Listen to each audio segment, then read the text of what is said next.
তার মানে কি মুক্তিযুদ্ধের সন্তান নাতিপুতিরা কেউ মেধাবী না, যত রাজাকারের বাচ্চারা নাতিপুতি হলো মেধাবী, তাই না?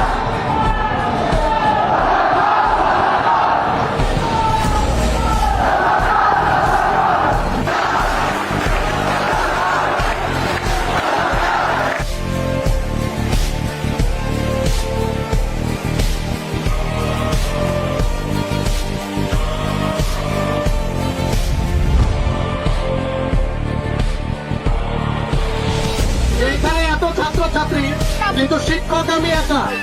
যে পিতা সন্তানের লাশ শনাক্ত করতে ভয় পায়, আমি তাকে ঘৃণা করি।